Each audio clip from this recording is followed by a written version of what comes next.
తూర్పుగోదావరి జిల్లాలో ఫారెస్ట్ అధికారులు ముప్పతిప్పలు పెడుతోంది పెద్ద పులి. గత 6 రోజులుగా జిల్లాలో సంచరిస్తూ భయభ్రాంతులకు గురిచేస్తోంది. ఒక ప్రాంతంలో ఓ రోజు కంటే ఎక్కువసేపు ఉండకుండా సంచరిస్తోంది పెద్ద పులి. సీతానగరం మండలం నుంచి రాజమండ్రి రూరల్ తొర్రేడు వైపుగా వెళ్ళింది. రాజానగరం మండలం దివాన్ చెరువు మీదుగా తుంగపాడుకు చేరుకొని అక్కడ పశువుల మందపై దాడి చేసింది. పెద్దపులి దాడిలో 3 ఆవులు మరణించాయి. దీంతో సమీప గ్రామాల ప్రజలు తీవ్ర భయాందోళనకు గురవుతున్నారు. పెద్దపులి ఎక్కడి నుంచి వచ్చి దాడి చేస్తోందని ప్రాణాలను అరచేతిలో పెట్టుకుని బతుకుతున్నారు.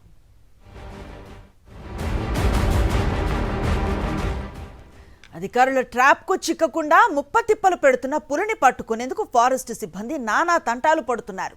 ఏపీకి చెందిన అధికారులే కాకుండా పుణేకు చెందిన సిబ్బంది కూడా పెద్ద పులిని పట్టుకునే పనిలో నిమగ్నమయ్యారు. పులిని బంధించేందుకు రకరకాల ప్రయత్నాలు చేస్తున్నారు. ప్రత్యేక బోన్లను ఏర్పాటు చేసి పులి కోసం గాలింపు చర్యలు చేపట్టారు. పెద్ద పులి సంచరిస్తున్న నేపథ్యంలో సమీప గ్రామాల ప్రజలకు అధికారులు హెచ్చరికలు జారీ చేశారు. అత్యవసరం అయితే తప్ప ఇళ్ల నుంచి బయటకు రావద్దని సూచించారు. పొలాలకు వెళ్లే రైతులు ఒంటరిగా వెళ్లొద్దని, కర్రలు చేత పట్టుకుని వెళ్లాలని జాగ్రత్తలు తెలిపారు. గత 10-15 రోజులు బట్టి మనకి ఏలూరు జిల్లాలో జంగారెడ్డిగూడెం సబ్ డివిజన్లో కన్నాపురం రేంజ్ ఫారెస్ట్ ఏరియాస్లో అండ్ సరౌండింగ్ ఏరియాస్లో ఒక మేల్ టైగర్ మూమెంట్ అనేది కనబడతా ఉంది. సో మా ఫారెస్ట్ డిపార్ట్మెంట్ వాళ్ళు దాన్ని పర్సూ చేశారు. సో అది నిన్న ఈవినింగ్ గోదావరి రివర్ని క్రాస్ చేసుకుని ఇక్కడ కొండేపూడి ప్రాంతానికి వచ్చింది అగ్రికల్చర్ ఫీల్డ్స్లో. సో నిన్న ఈవినింగ్ నుంచి మేము వెంటనే ఆ పగ్ మార్క్స్ని ఐడెంటిఫై చేసి టైగర్ని కన్ఫర్మ్ చేయడం జరిగింది. దాని మూమెంట్ కోసాన్ని ట్రాప్ కెమెరాస్ అవి కూడా మేము సెట్ చేశాము. సో ఇవాళ తెల్లవారుజామున అది ఇక్కడ తొర్రేడు విలేజ్లో ఒక రైతుకి సంబంధించిన పశువుల కొట్టంలో ఒక 3 క్యాటిల్ని చంపింది. పులి సంచారానికి సంబంధించిన మరింత సమాచారాన్ని ఎర్రంపాలెం నుంచి మా కరెస్పాండెంట్ హరీష్ అందిస్తారు. హరీష్, ఏం చెప్తున్నారు ఫారెస్ట్ అధికారులు? స్థానికుల్లో ఎలాంటి భయాందోళన కనిపిస్తోంది పులి సంచారం పట్ల?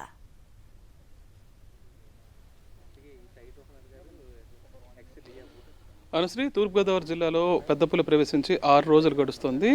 2 మండలాల పరిధిలో ఇప్పటికే అనేక ప్రాంతాల్లో దాని ప్రయాణం కొనసాగుతూనే ఉంటుంది. ముఖ్యంగా జనావాస ప్రాంతాలకు అతి సమీపంలో ఈ ప్రయాణం కొనసాగడంతో స్థానికులంతా తీవ్ర భయాందోళనకు గురవుతున్నారు. ఇప్పటికే దాదాపు జిల్లాలో ఈ ప్రాంతంలో ఏవైతే 2 మండలాల పరిధిలో 6 మూగజీవాలను అయితే బలి తీసుకోవడం జరిగింది. ఇవాళ తెల్లవారుజామున కూడా 3 దూడలను చంపేసింది. ప్రస్తుతానికైతే ఎక్కడా పులి ప్రయాణం ఆగే పరిస్థితి కనిపించడం లేదు. అటు తూర్పుగోదావరి జిల్లాలో ప్రవేశించిన దగ్గర నుంచి తొర్రేడు ప్రాంతంలో మాత్రం 1-2 రోజులు పులి అక్కడి నుంచి బయలుదేరి ఇప్పుడు రాజానగరం పరిధిలో ఉన్న తుంగపాడు, అదేవిధంగా ఎర్రంపాలెం ప్రాంతాలకు వచ్చింది. వాళ్ళు తెల్లవారుజామున ఇక్కడ తోటలో, సువిశాలమైన తోట, దాదాపు 30 ఎకరాల తోటలో అటాక్ చేయడం జరిగింది. ఈ మూగజీవాల మీద 3 దూడలు కూడా ఇక్కడ చనిపోవడం జరిగింది. దూడలు కూడా ఇక్కడ ఉన్నాయి, మనం చూస్తున్నాం. దీనికి సంబంధించి స్థానికులు అయితే తీవ్ర భయాందోళన అవుతున్నారు. ఎందుకంటే జనావాస ప్రాంతాల్లో మధ్యలోంచే దీని ప్రయాణం కొనసాగుతుంది. ఇప్పటికే ఛత్తీస్గఢ్ దగ్గర ప్రారంభమైన దీని ప్రయాణం ఇప్పటిదాకా కొనసాగుతూనే ఉంది. దాదాపు 600 కిలోమీటర్లు ట్రావెల్ చేస్తుందని చెప్తున్నారు.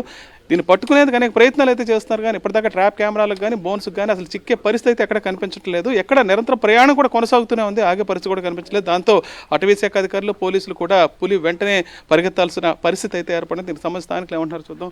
చెప్పండి, ఇప్పటికీ 6 రోజులైన జిల్లాలోకి వచ్చి ఇప్పటిదాకా పట్టుకోలేకపోయిన పరిస్థితి ఏర్పడింది. ఇంకోవైపు స్థానికులు కానీ, రైతులు కానీ, ఈ తోటలో పనిచేసే వాళ్ళంతా చాలా ఆందోళనకు గురవుతున్నారు.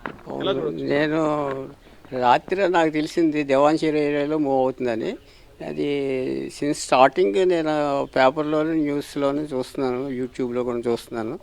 నాకు మా అమ్మాయి ఢిల్లీలో ఉంటుంది. అదే ఆ యూట్యూబ్లో చూసి యూట్యూబ్లో నాకు పంపిస్తే నేను మా వర్కర్స్ చెప్పాను, మన తోటలో వచ్చే పాసిబిలిటీ ఉన్నది, రాత్రి జాగ్రత్తగా వేరే చోట కట్టండి, మకాంలో కట్టండి అని చెప్పాను. వీళ్ళు పొలంలోనే కట్టేశారు. ఇక్కడ 20 ఉంటాయండి మొత్తం ఆవులు దూడలు కలిపి. రాత్రి బహుశా మరి ఏ టైంలో వచ్చింది 7:30 వరకు ఉన్నారు పొలంలోని. 7:30 తర్వాత ఇంటికి వెళ్ళిపోయారు. ఎర్రంపాలెంలో ఉంటారు వీళ్ళు. 7:30గా వచ్చి అటాక్ చేసింది. మాకు మార్నింగ్ నాకు 7:30కి ఫోన్ చేశారు. ఇలాగా 3 దూడలు చనిపోయినాయి, ఒక దూడమ్మ చనిపోలేదు, ఇంకా సాగు బతుకుల్లో ఉంది 4. ఈ దాని యొక్క టైగర్ దాన్ని చూసి మొత్తం ఆవులను తెంపేసుకుని ఎక్కడికి పారిపోయినాయి. చల్లా చెదిరి 16 ఆవులను. నేను ఇమీడియట్గా కన్సర్వేటర్ ఆఫ్ ఫారెస్ట్ ఫోన్ చేశాను. అది మరి ఇలాగా జరిగింది ఇన్సిడెంట్. టైగర్ వచ్చినట్టుగా తెలిసింది.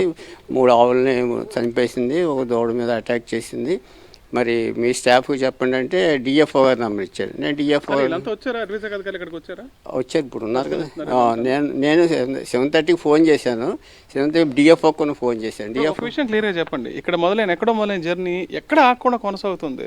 మీరు కూడా ఫారెస్ట్ డిపార్ట్మెంట్లో పనిచేసినట్టు చెప్తున్నారు కదా, దీని పరిస్థితి ఏంటి? ఎందుకు ఎక్కడ పట్టుకునే పరిస్థితి కనిపించట్లేదు? అది వాళ్ళ మధ్య tracking the animal since 6 days. Public కూడా టీవీ న్యూస్ ఛానల్స్లో చూస్తున్నారు, పేపర్లో చూస్తున్నారు. నేను సాక్షి పేపర్లో కూడా చూశాను క్లియర్గా. చూసి నేను మా వర్కర్స్కి చెప్పాను, మీరు ముందు అలర్ట్ చేసినా సరే పరిస్థితి అలాగే ఉంది. మీరు చెప్పండి, ఇప్పుడు తోటలోకి వచ్చేవాళ్ళు, పొలాల్లోకి వచ్చేవాళ్ళు చాలా భయపడుతున్నారు కదా, ఇదే పరిస్థితి కొనసాగితే ఎలా ఉంటుంది? అదే పొద్దుట 6 గంటలకు రాబోతులకి ఎన్ని దాడి చేసే ఉన్నాయండి. ఇవన్నీ దాడి చేసి చూడబోతులకి ఎన్ని వీటికి ఆపడతలేదండి.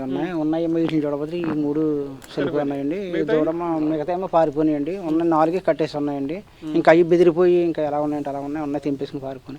చూడబోతులకి ఇలాగ 6 గంటలకు చూడబోతులకి ఇలా ఎన్ని చూసేక టక్టక్మని ఈయనకి మళ్ళీ ఫోన్ చేశానండి. ఇప్పుడు నిన్నంతా కూడా పుణ్యక్షేత్రంలో ఉంది, అదే అక్కంతలకొండ దగ్గర ఉందని చెప్పారు. ఇవాళ ఈ రూట్ ఎక్కడ దారి తీసే ఉంది, ఇప్పుడు దీని తర్వాత ఎటనే వెళ్ళే అవకాశం ఉందా చుట్టుపక్కల? మరి ఏ దారి తీస్తుందండి మొత్తం మీద మరి? ఇప్పుడు ఇక్కడ సాధారణంగా ఏమైనా వైల్డ్ బైసన్స్ తోటి ఇటువంటి వైల్డ్ ఎనిమల్స్ అప్పుడప్పుడు బెదిరిపోయి ఫారెస్ట్ ఏరియా నుంచి వస్తున్నాయి. వచ్చినప్పుడు సాధారణంగా కోరుకొండ రోడ్ నుంచి సాధారణంగా దేవాన్ చెరువు టు దిస్ పీటిపాడు, ఇది ఎర్రంపాలెం అంటారు, భోపాలపట్నం పుణ్యక్షేత్రం, ఈ లొకేషన్స్ వస్తున్నాయి. ఇది పాస్ట్లో జరిగింది, ఇది వరకు పూర్వం జరిగినప్పుడు ఇక్కడ ఈ సైడ్కి వస్తున్నాయి కాబట్టి ఇది ఇక్కడ మాది 30 acres ల్యాండ్. ఇదంతా కంప్లీట్ కన్సిస్టెంట్గా coconut, oil palm and take plants. ఇక్కడ నుంచి ఇక్కడ వెల్లోలు బీడని ఉంది ఒకటి మాకు జస్ట్ ఒక ఫర్లాంగ్లో, అది more than 100 acres. అది కన్నా పెద్ద ఫామ్ కాబట్టి అక్కడికి వెళ్ళొచ్చు అని చెప్పాను. బికాజ్ వాటర్ బాడీ ఉంది అక్కడ, పెద్ద చెరువు ఉంది, రాజుగారి చెరువు అంటారు. అక్కడ పక్కనే more than 100 acres ల్యాండ్ ఉంది. బహుశా నేను డిఎఫ్ఓకి మిగిలిన వైల్డ్ లైఫ్ సౌకర్యవంతమైన ప్రదేశం అక్కడ స్టే చేసే అవకాశం ఉంది నేను చెప్పాను. ఆ ప్లేస్ లొకేషన్ కూడా చెప్పాను. ఇంకా వెళ్ళలేదు, ఇక్కడే చూస్తున్నారు వీళ్ళు. ఇతను కూడా గైడ్ కింద ఇచ్చాను, వెళ్ళి తీసుకెళ్ళి చూపించమని ఆ ఏరియా లొకేషన్. అనుశ్రీ, ఇక్కడంతా క్లియర్గా చెప్తున్నారు. గతంలో కూడా జరిగిన సంఘటనల దృష్ట్యా ఈ ప్రాంతంలో మొత్తం అంతా కూడా ప్రధానంగా చెప్పాల్సింది దట్టమైన తోటలు ఉన్నాయి, అదేవిధంగా తాగునీటి సౌకర్యం కూడా ఉంది, అవకాశాలు ఉన్నాయి. దాంతో పులి ఎక్కువగా ఈ ప్రాంతంలో స్టే చేయడానికి అవకాశం ఉందని చెప్తున్నారు. ఎక్కడ చూసుకున్నా సరే గుబురుగా ఉండే తోటలు, చెట్లు ఎక్కువగా ఉండటంతో ఎక్కువగా ఈ ప్రాంతంలోనే ఉండే అవకాశం ఉందంటున్నారు. అయితే ఇప్పటిదాకా చూసిన పరిస్థితులు అయితే ఎక్కడ కూడా పులి జర్నీ ఆగే పరిస్థితి కనిపించట్లేదు. ప్రతిరోజు కూడా ఒక్కొక్క గ్రామం దాటుకుంటూ వెళ్తుంది, చాలా చోట్ల అయితే ఈ మూగుజావాలను బలి తీసుకుంటూ వెళ్తుంది. ఇప్పటిదాకా జరిగిన పరిస్థితి చూస్తే 600 కిలోమీటర్లు ట్రావెల్ చేసింది. అటవీ శాఖ అధికారులు కూడా అంచనా వేయలేకపోతున్నారు. ఎక్కడికక్కడ ఈ కేసులు మార్చడం, ట్రాప్ కెమెరాలు మార్చడంతో సమయం అంతా సరిపోతుంది తప్ప ఏ విధంగా దాన్ని ట్రాప్ చేసి పట్టుకుంటారన్న విషయం మీద ఇప్పటిదాకా స్పష్టత లేదు. పూణే నుంచి వచ్చిన టీములు కూడా పులిని ఎట్టి పరిస్థితుల్లో కనీసం డైరెక్షన్ మార్చి అటవీ ప్రాంతంలోకి వెళ్ళిపోయే విధంగా చర్యలు తీసుకోవడానికి అయితే ప్రయత్నాలు చేస్తున్నారు. Anusri, right, thank you Harish.